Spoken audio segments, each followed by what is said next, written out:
card that he could sell, which would have 30 of his ebooks on it, but it wouldn't cost Gordon anything until all the codes were actually redeemed, and you know, he could sell it for $19.95, and it'd have codes, and you'd get audiobooks. You'd have the code to get the audiobook, maybe to get the print book, maybe to get the ebook. I mean, the master product of the future. I thought of a card with a thumb drive on it, but again, a card that would be a scratch-off with no cost to the author until it's redeemed would be the ideal, I think. How would that work though? Would it be put out by Amazon or some other company, or by you? And it would well, I think the lottery, yeah, like, there are, you know, certainly you can do like download codes on Audible, because Audible will give authors free download codes when they publish their audiobook. And they have a mechanism whereby you can gift somebody a subscription or an audiobook. So there are pieces in place, and what I will do is I will commit to you all to look at that again, investigate, and see if they've come up with any new solutions. Because the challenge that I've bumped into is, if you want to be able to have many at the back of a room, for example, you either have to have each of your cards with a specific individual unique code, and that becomes more expensive in terms of printing, or what? You know, so that's where and now my mind is like trying to solve the problem. So, but it occurs to me that if there was some way to deliver a code, let's say you go to this web page, and you know, it's like a hidden web page, and on that web page, or maybe yeah, I don't know, you get access to one code when you purchase at the back of the room or something like that, and then you'd have to have a website that could deliver a unique code. I don't know. There's got to be something. You know, we use CD Baby because we just have our book is a song. So you want to hear the song, it's on CD Baby. We give them away. We don't charge anything. But with the codes, and I don't see any difference between what you do and what we do. Really? Yes. What would be the difference?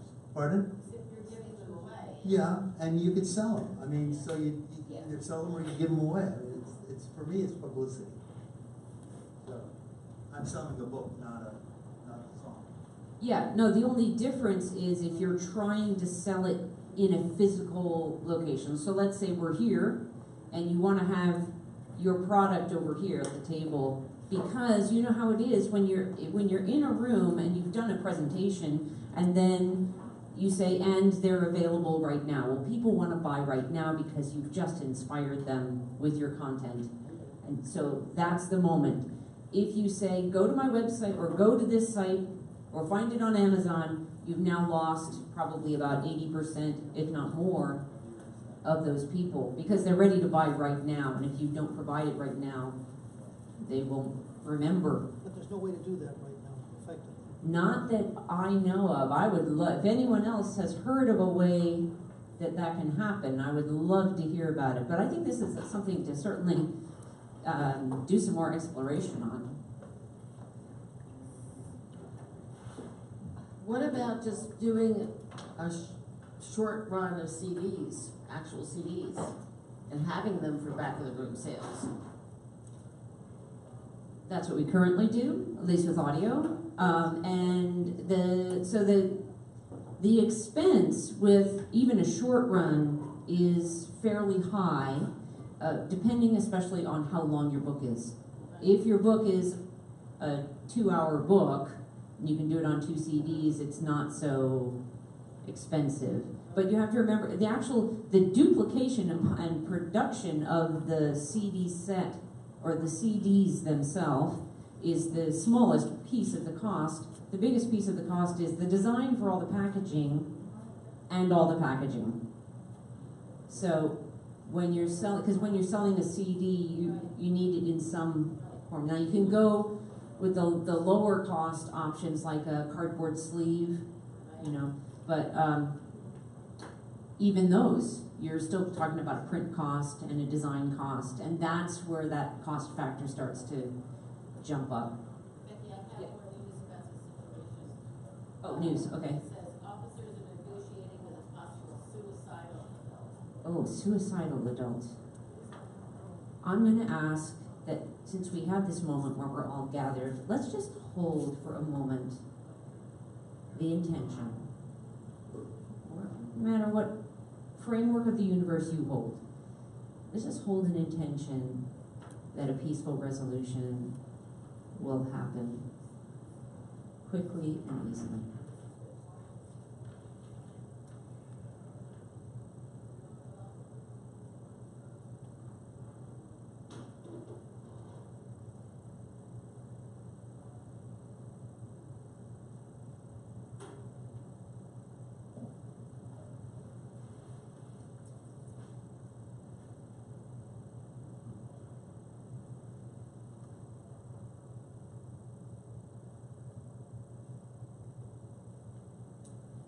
There is a book, I bring it up in this way, in this context, because of the impact that it had on my life and the way that I understand how something like taking a moment to, as a group, set an intention for something to happen. One of my authors that I really enjoy reading her work is Lynn McTaggart, and she wrote this book, Power of Eight, and that about group intention. She's many books on group intention. And I bring it up because we each, as authors creating content out there in the world, we have the opportunity to make a really powerful impact on our readers and listeners. And it's good to remember that, you know, that it's not just about, I have something I want to write about. It's really that we're changing the world. We're changing the way people think and the way that they feel about their life experience. You know, whether we're in a situation where we feel despair or you know, in a situation where we're feeling joy, we as content providers, content creators, are making a difference in the world. So I just want to thank you all for what you are creating out there. What's next, Beck?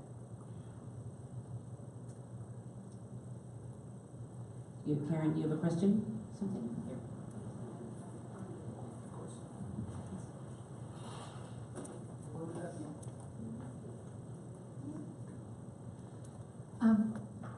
I just finished my 6th book, and it was a challenge. And I have more of an urge to finish than to promote right now. And what I want to do is finish at least 2 more, and then publish every 3 months. So my editor's saying I'm putting them on CreateSpace, but he thinks I should not, KDP, sorry. Yeah. I'm putting them on KDP now, and he thinks I should not have them, you know, they're there and they're not available, and my first book is for $89 because it's not available.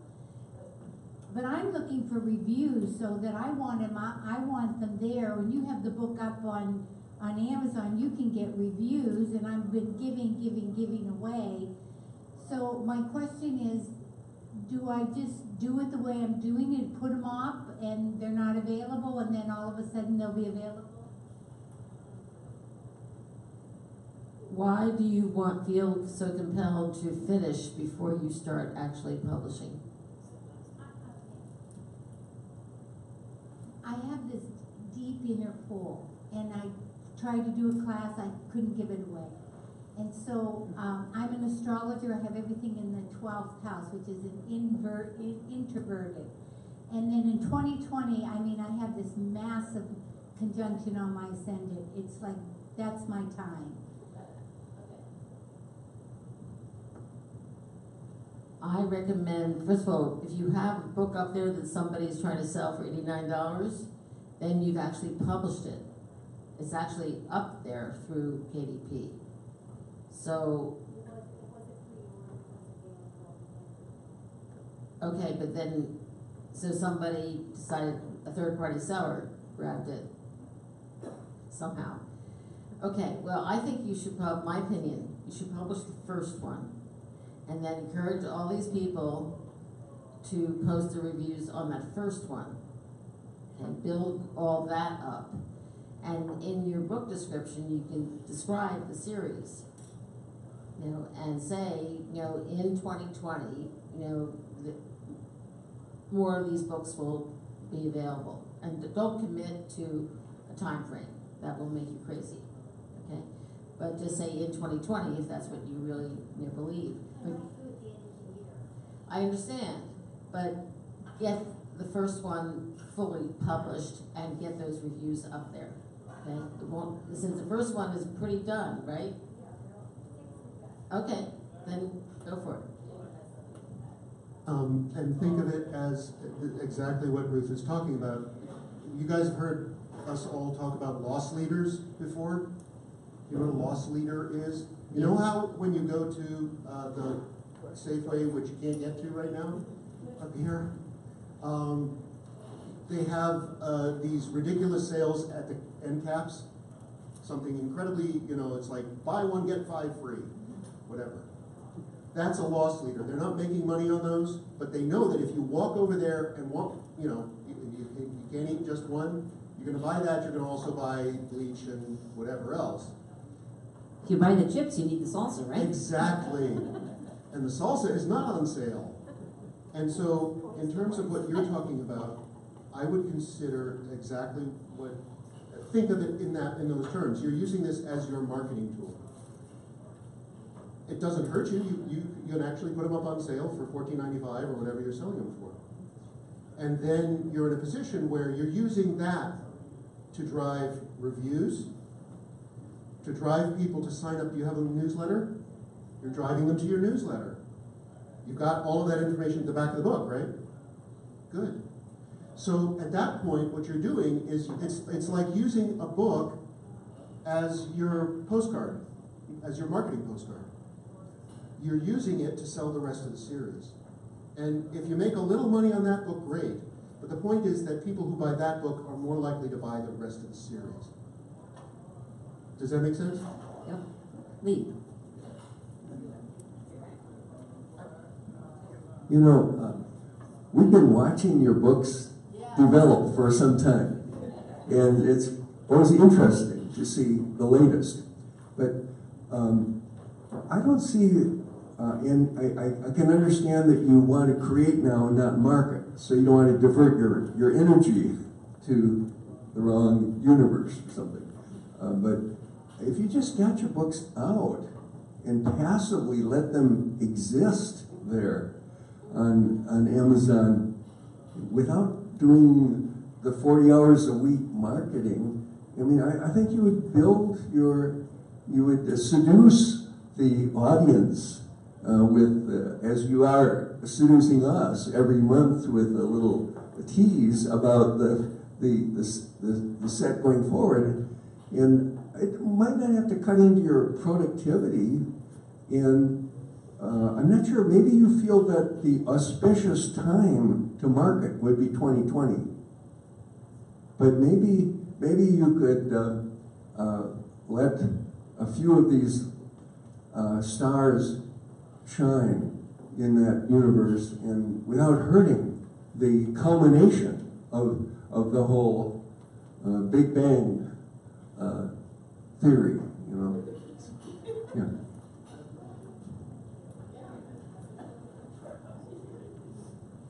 I'm talking to myself as much as to you, but if there's anything I've learned from this group, it's that the time to market is always. And that I don't like that either, but I know that there is a direct correlation between not doing anything and not selling any books. I think that's well stated. There's not always a correlation between doing something and selling books, but there's always a correlation between not doing anything and not selling any books. John, that would make a great blog article. Yeah, that's right. I think that's true. All right, who wants to write that article and send it to John? That's what we need. Got a room full of writers and need more blog articles coming in. Other questions, comments, I Ruth? have a question. Okay. Hold on. And I'm not clear about the answer. I have a client who has written a stage play, and it's a fictionalized account of several stories, that weave together about Auschwitz, and different points of view and stuff like that, but it's a fictional stage play. We've toyed around with the categories, like, do we do like history, biography, because it's about one particular character, one particular person, a real person, or should we put it into fiction?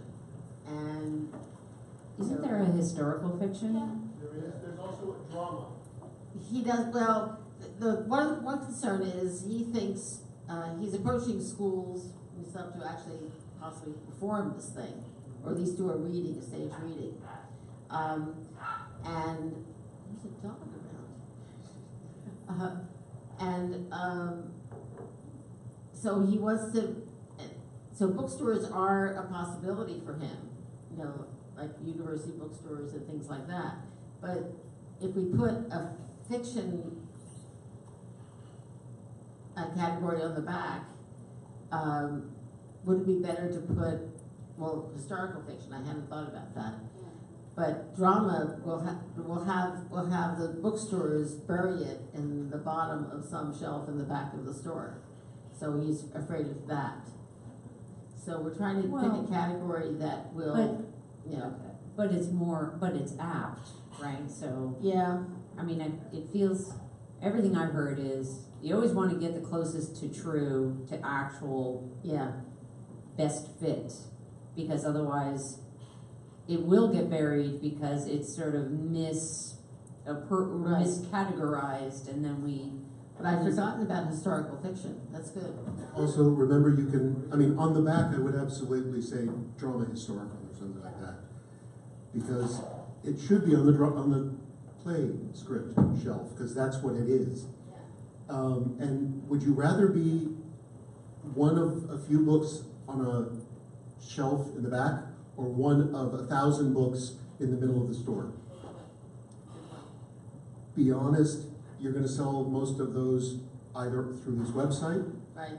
or through Amazon, or through another online bookstore. So at that point, categorizing it accurately is really important. Yeah. We're going to talk about that a little bit. Okay. Well, I thought we would, but I thought I'd ask the question anyway. And I think that's where, Gordon was talking about niche, that is also, I think, pertinent in your client's concerns, because if he's afraid of the niche that he's actually best in, because he wants it to be broader, then he's missing the opportunity to, focus in on that niche. Because if I was looking for a play, a script to work with my students in high school or whatever, I would want to go directly to that little tiny section. So I wrote a play in the 70s with my wife. It's called The Story of Ethel and Julius Rosenberg, entirely a historical thing based on the transcripts of the trial and their letters and those things. And it sat for 30 years until I decided to put it up as a PDF on the website. It sat 2 more years until 2016, when a high school production took place based on the play. They found it by searching the subject. It wasn't about the category. It was what the play was about. They said, I want to do a play on the Rosenbergs, and they searched it, and because I did the SEO and the keywords, it popped up. And that's how and then the second production was just done in Toronto of it. And at that point I decided to publish it as a book, using the same idea that the subject matter itself will bring people interested in it. So the keywords rather than the category. Yeah.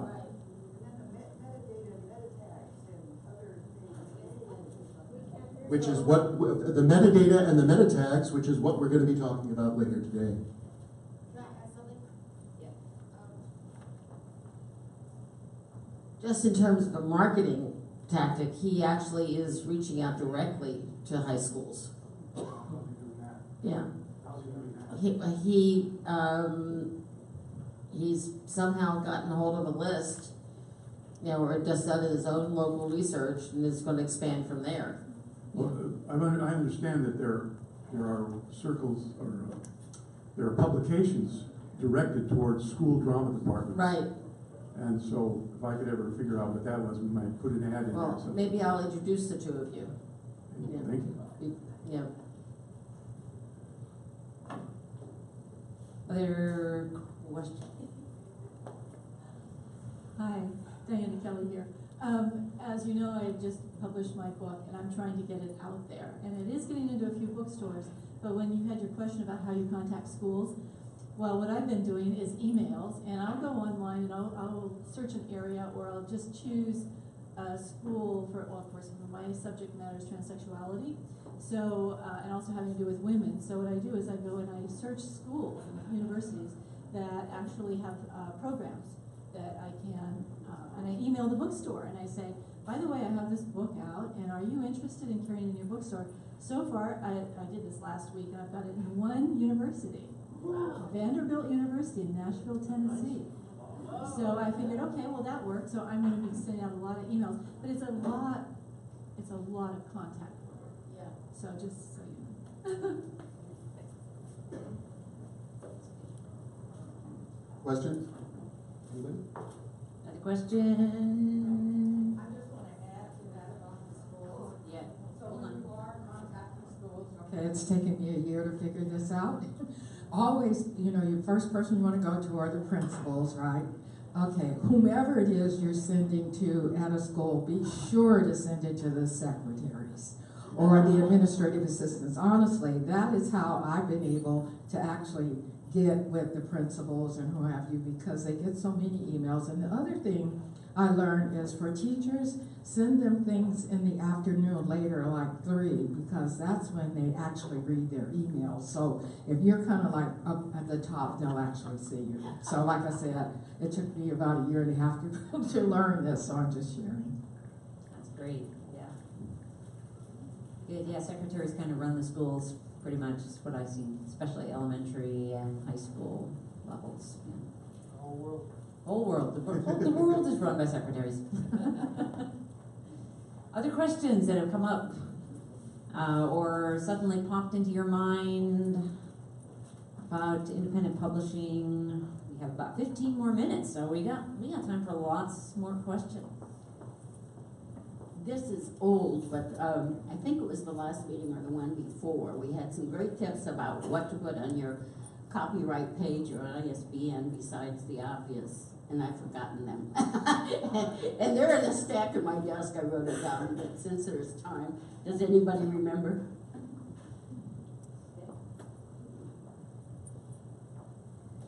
How about if I take what I typically use, which I stole from Joel Friedlander from the templates I bought from him, but I'm sure he wouldn't mind, you know, if I extrapolated that and I'll write a blog article about it, okay? I think that would be great. And I think if you buy something, it's not considered stealing anymore. I'm not supposed to share that template. No, but you can share the ideas behind it. Yes. And one of the things, I wasn't here, so I'm curious to hear what other people remember. But one of the things I will often put is also buys. So for instance, if it's an ebook, I'll put the covers of the book by the same author, especially in the same series. But not on the copyright page. Oh, yeah, bottom of the copyright page on the ebook. Really? Absolutely. Yeah. On the print book, often that goes opposite the copyright page or opposite the title page. Is that right? So you've got the half title, the also buys, and then the title page. Do you know why you have a half title and then the title page? Tell us why, David. Because in the old days, books often would get passed down from generation to generation, and the first page often got torn off over the years as they rebound it. And so printers and publishers got in the habit of printing an extra page or 5. Well, because Lorna can talk about signatures, but there's often extra paper that goes into printing a book. And at that point, they wanted to have a little bit at the front, so you didn't end up losing the identifier for the book when you rebound it. I have another question. So I'm putting the book, you know, I took the series numbers off, my series, and then also by Karen LaPuma.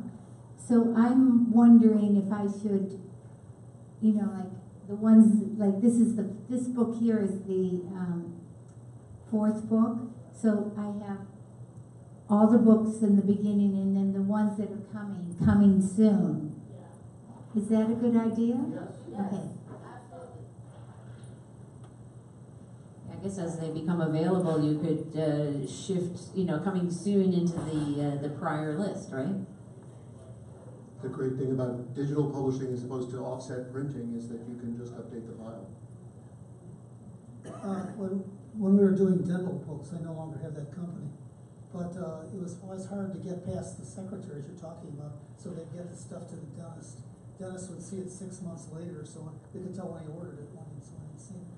But what we did, when we put out our book, and I didn't know anything about doing books very well in terms of structure, we would have the name page and then the inside name page. Facing the name page, we would write down 5 or 6 of the needs that they most wanted met. Oh, nice. In that area. For example, if we're sending to optometrists, or no, they're the wrong, periodontists, I hate to use them as an example, they hurt so much. But if you're doing a book for periodontists, there might be 6 or 8 questions that in the periodontal world, they want answered. Well, we answered them in the book. And so we just put them down, bang, bang, bang, bang, bang, questions that are answered in the book. Or so I can't remember the terminology we used. But that turned out to be very, very good because we would then take that and make that part of the flyer that we sent out. What you're talking about, in fact, is an excellent use of metadata. Yeah. You're making it very clear to somebody looking at the book what they get when they pick up the book. Let me say one more thing. If you're in the niche field, this is how you get into it and how you best use it, which is you ask, what question do they have that if you could answer, they have to buy your book. They absolutely need to know that material. That's what we put down. Those are the things that we would put down. We would ask them sometimes in a question form, sometimes in a statement form. So what we had already done that ahead of time before we did the book. So we had all of these questions to answer in the book. And then we told them up front what we're going to answer. And it seemed to work very, very well. And particularly the books, pediatric dentists and so on, where there are not many of them, we would sell just across the board to them, because one would send it to another. And they said, oh, guy gave me a thing with 6 questions that you're going to do in your book. So we knew that that was getting moved around. Okay, I'll just share that with you. I think that thing of surveying our potential audience is incredibly powerful. And even if you've already written a book and you know who or you believe you know who your audience is, asking them the questions about what's their biggest goal, what's their biggest challenge, what that does is, if you listen carefully to what their words, what keywords they're using, then you start, can use them in your description and in your marketing materials to help them find you, because those are the words your listeners or your followers are hunting on. That, you guys have heard me talk about beta readers in the past, maybe. When I was working on my young adult novel, Risco, second one, hopefully is coming out this year. I wanted it to come out next year, but oh well. what I did when that book was pre-publication was I had a group of readers that I had identified as people that I thought would be excited about the book, and I offered them a $10 coupon if they would answer a survey. And I created the survey, and it was about 60 questions, and some of them were silly, and some of them were very specific. And, you know, there were different ones, you know, on a scale of 1 to 5, how well did you like the book, how old are you? I think the how did you like the book was the only required question. That was the only one that they had to answer. But what I was able to do is also, what are your favorite genres? Okay? That turned out to be an incredibly helpful one for exactly this reason. This is fiction, this is not nonfiction. With nonfiction, it's easy to look at, okay, what problem am I solving for my reader? Okay? With fiction, it's hard. I'm entertaining them, that's what I'm doing. I'm hopefully inspiring them in some way or expanding their mind in some way, but mostly I'm entertaining them. And if I'm not, they don't like the book. I need to figure out who would be entertained by the book. And I assumed it's set in Japan. I thought kids who like anime and manga. You guys know what anime and manga are? Right? I was sure that those would be my target audience. You know, want to know what? That was the highest negative correlation. Those were the kids that didn't like my book because my book was historical fiction. There were no girls changing into tigers. There was nobody with pink hair.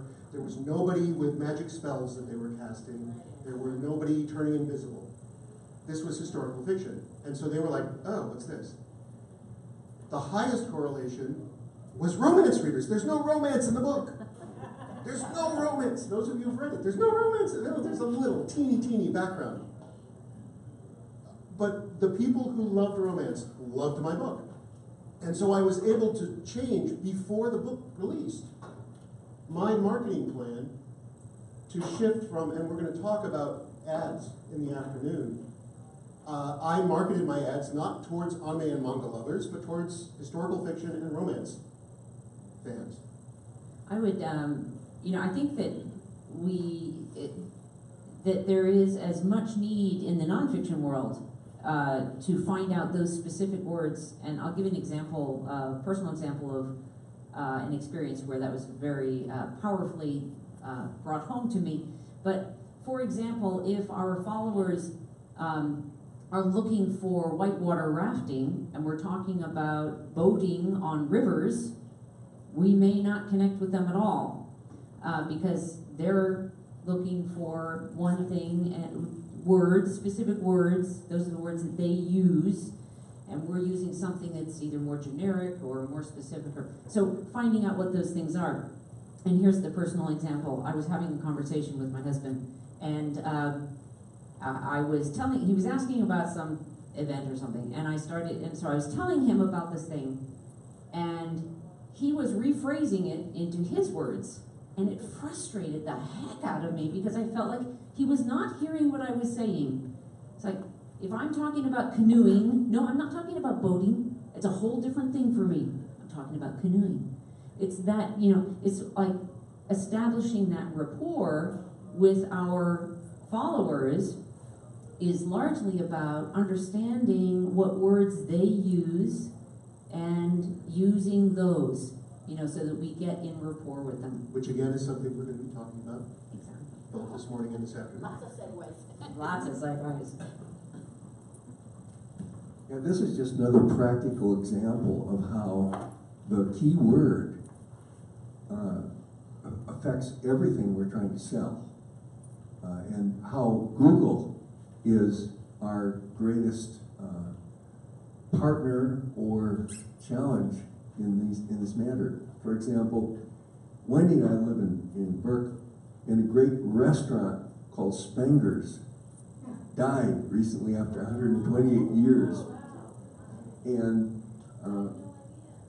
and I have some photos of Spenger's, like the interior of Spenger's. But Spenger's died so quickly that after it was announced that it was dying, the interior was gone. So I have interior Spanger's Restaurant in my metadata, in my photos, on my photo marketing website. So a magazine called California, run by the University of California, did an article on the death of Spanger's. And they went into Google search, photo, interior of Spanger's. And they found that Lee Foster, who lives 2 miles away, happens to have that photo, those photos. And so they called me, of course, and said, well, we're a nonprofit magazine. And so I said, well, I'm a for-profit. And so we negotiated a price for for use of 2 photos in one issue of one magazine. But this is like how the right keywords, whatever you're selling, words, photos, books, everything, how it works. Yeah, and it occurs to me that, it's kind of obvious, I guess, but, that sometimes we may, raise our fists at Google. But really, what they're doing is they're creating, in this huge sea of data out there, they're helping us find each other. But we have to know how, when we want to be found, then we need to know how to make that happen. Going back to that question about CDs and the audiobooks, is there really a market for CD audiobooks compared to, say, Audible or any other, downloadable type? Well, when you say compared to, Well, I mean, what is it? It's a shrinking percentage, but they are still definitely a viable. People are listening to CDs, and whether it's because they haven't shifted over, or whether it's just the context. I have friends who will, when they go on trips with the family, they'll go to the library and get CD audiobooks, but they're like website designers. I mean, people who are very tech savvy. Some of it has to do with context and technology and so many people are driving older cars that don't, even so, it's, whether you have Bluetooth or the cord plug-in, you can still just turn your phone on and listen to an audiobook or music or whatever. So it's not like that's even truly a hindrance. But people, most of the people that I know that tell me that they use CDs are getting them from the library. That's what I was going to say. Almost all. But but audiobooks are downloadable through the library system as well, so they are connected. So Do you recommend your clients to make a CD when you have put out an audiobook for them? I do not. But there are clients who still want CDs for specific reasons. And so when they have, their speakers and they're working in the back of the room where they sell full-out training programs with CD sets, these are moments where I will then help them find a reasonable cost solution for that. So are libraries a big market for CDs? I think, as with books, it's maybe a little tricky to get through, navigate through, and since it's not like a high profit situation, you're so much better off focusing your marketing on downloadables. That I just feel like why waste the energy? It takes so much energy just to market the downloadables, and the profit is so much higher. And because of Overdrive and Hoopla that are serving the libraries, we have them doing that, and from those, with audiobooks, you get a smaller a rental fee for each time it's borrowed, but it's ongoing. So you can easily earn more money through the library for many rentals that just keep going on than you can from a single sale to a library. Especially because the packaging is so expensive. Yeah. If I may, the Joseph Campbell Foundation, for which I work, it's my main client, had a program where it was putting out At that point, it was about 60 hours of lectures. At this point, it's more like 75, 80. And at that point, for the first 9 years of that particular program, they were doing it through CD Baby. Somebody was talking about CD Baby? There you go. They were doing it through CD Baby, and they were distributing through CD Baby digitally, but they were also offering CDs. And so we had to come up with, and they did most of the work, but we had to come up with a cover design. We had, J-card. So for every cover, we had to do the front cover and the little wraparound. How many CDs do you think we sold? Tens and tens of thousands of dollars worth of downloads. Zero. Every year. That's the number. We sold in 9 years, 0 CDs. And this is stuff that appeals to an older audience, to a library audience, to all of the things you would think would want CDs. Not one purchase. So at that point, when I started doing my own audiobooks, I looked up and I thought, no, I'm not going to worry about CDs. Those might be, if you still have those hanging around. Now, donating those to the library could lead to other sales. This was CD Baby, so it was print on demand. Oh, print on demand. Okay, I was thinking you said. So we had a few, and we did exactly. We actually donated them to prisons. Oh, good, good. Okay, anyway, we are now at the end of our Q&A time, so this is the time for enjoying what books have made it through the police barricade, and, and the food made it through the police barricade. So please enjoy and meet somebody new, introduce yourself to somebody that, whose face is new to you, and enjoy, and I'll call you back in a bit.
The way that, no, it isn't. The way that, happens is you are giving people a download content.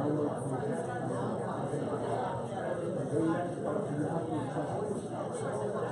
So, I mean, how do you do that?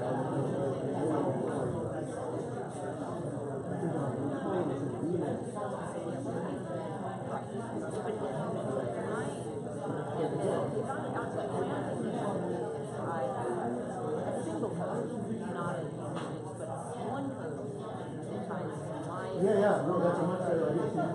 You sell them a card. You say, download right now. $10. Here you go. $7.99. Yeah, QR code is even better. But well, both.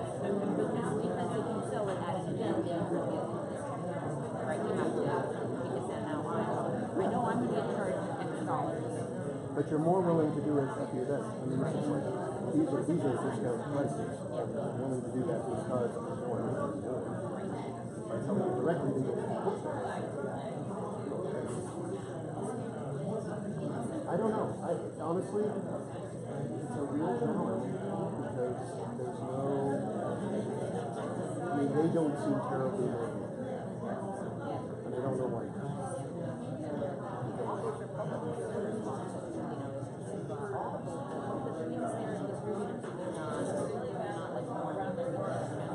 And so also they're not in a position to talk about it.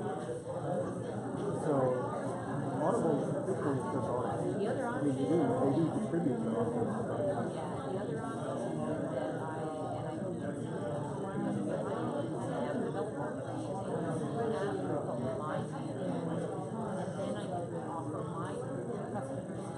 You can do that, and it's not even that hard. It's just expensive. And the apps for that kind of thing, we look at that. We have a library of digital content. Well, you make the app free, and all the downloadable content you can use. And you get a discount, and we get all the 3% because it goes, right, merchants, but instead of getting 40%, you get Audible or less, whatever, you get 7. Right, so we can all have this. And then our associates,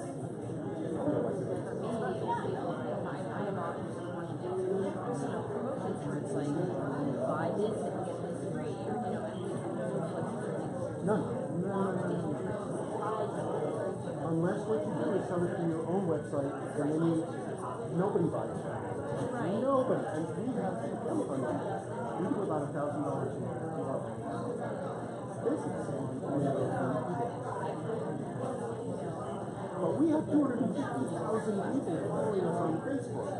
We have 15,000 people on our email list. That's a different thing than almost anybody here. So the economies of scale is what we're doing.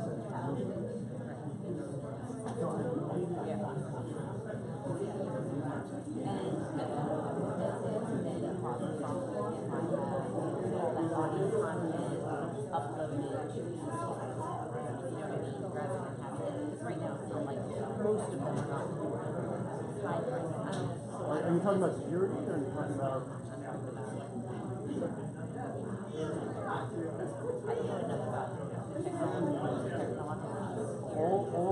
All an app is at that point, all the apps will be really specialized websites. Built for an iPhone, built for a mobile. Right, but the audience content itself is up on AWS, Amazon, or on your website. But it's selling direct. It's called basically there are clips, there are web services, that host huge volumes. Most of what you watch on Netflix is actually up on the So that's what they do. Rather than trying to have a big share of our they've got rented space on Amazon. Amazon, at this point, they have near server farms and everything. So if somebody in Zimbabwe wants to watch, they're not watching it from Seattle, they're watching it from the server in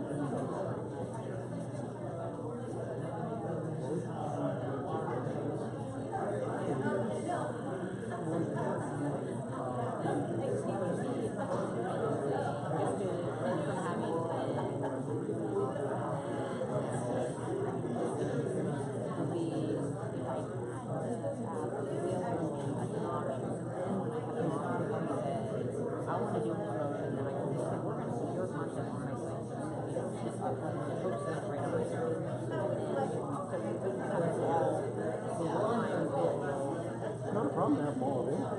I mean, make everything available. That way people don't want the next week. And honestly, having it up on everybody, they're on your site, they never see that. It looks as if it's working on it.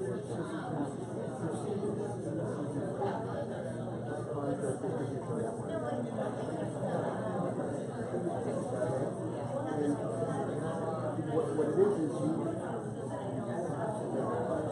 very like basically what happens is it's as if you've got a little wormhole, a little website that runs on a server, and it takes a huge amount of pressure off of your server. A lot of people do it because it increases, I mean, for just images and regular, it increases user response. It's actually huge. Just putting it on your website, video and audio will kill it. It'll just make your website run like glasses because they video. Try to release it. Well, we'll just hang up on our website. And I'm like, no, that's actually a really bad idea. So, in fact, what we have ended up looking at is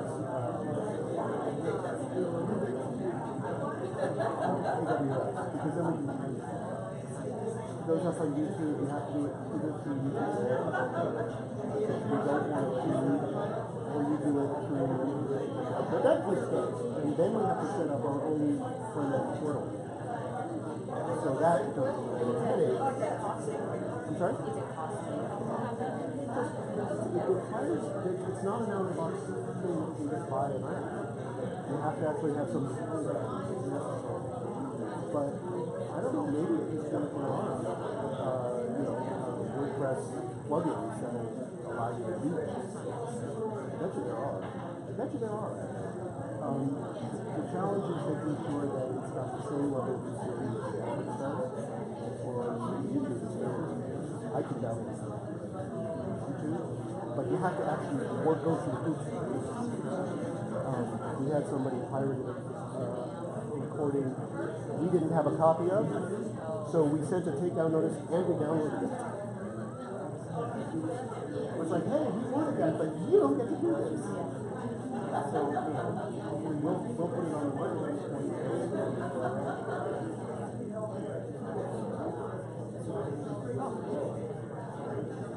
Oh my Lord. Yes. When you're... Okay.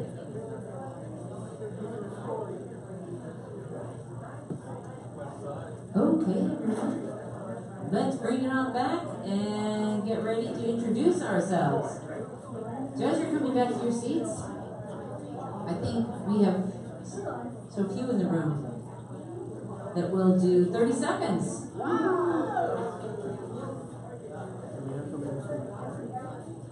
Do we have somebody who would like to volunteer to do the timing on that? No. All right, I'm going to do that. I'll do the timer.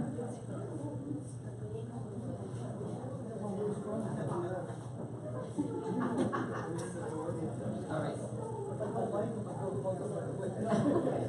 Okay.